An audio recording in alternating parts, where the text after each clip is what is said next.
राधे राधे तथा हरे कृष्णा। आइए आज हम अपने 15वें अध्याय का स्मरण करते हैं और जानते हैं कि भगवान श्री कृष्ण ने अर्जुन को 15वें अध्याय में क्या सिखाया।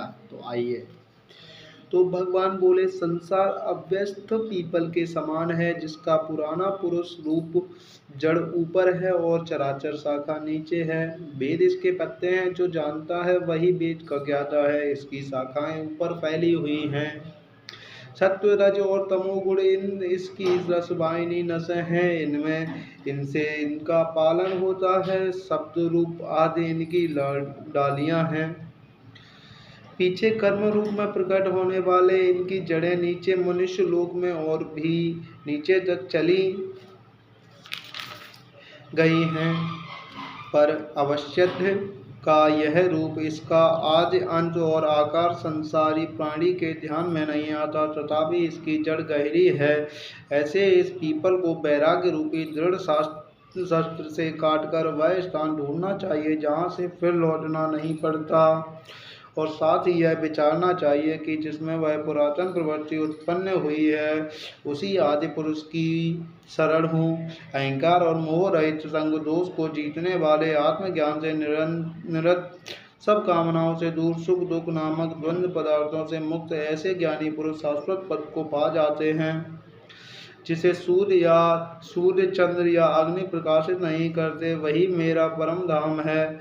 वहां जाकर लौटना नहीं होता। मेरे सनातन अंश इस जीव से लोक का रूप धरकर प्रकृति में जिस पांचों इंद्रियों और छठे मन को उससे छुड़ाता है, जैसे वायु पुष्पादिकों की गंध को दूसरे स्थान में ले जाती है, इसी प्रकार यह देह स्वामी शरीर धारण करने के बाद जब उसका परित्याग करता है, तब इंद्रियों और मन के साथ ले जाता है। कान आँख चर्म जीव नाक और मन का आश्रय लेकर वह जीव विषयों का भोग करता है। इस देह से दूसरी देह को जाते हैं, अथवा एक ही देह में रहते समय अथवा इंद्रियों से युक्त हो विषयों का उपभोग करते हुए इसको मूर्ख देख नहीं सकते, किंतु ज्ञान रूप नेत्र हैं, वे देखते हैं। यत्न करने से योगी जन इसे देखते हैं, परंतु अज्ञानी यत्न करके भी इसे नहीं देख पाते हैं।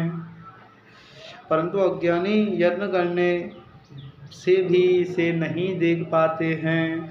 जो तेज सूर्य चंद्रमा और अग्नि में वर्तमान है और जगत को प्रकाशित करता है, उसे मेरा ही तेज मानो। मैं पृथ्वी में प्रवेश कर अपने तेज से समस्त भूतों को धारण करता हूँ और इनमें रस स्वरूप चंद्रमा बनकर मैं ही सब औषधियों का पोषण करता हूँ।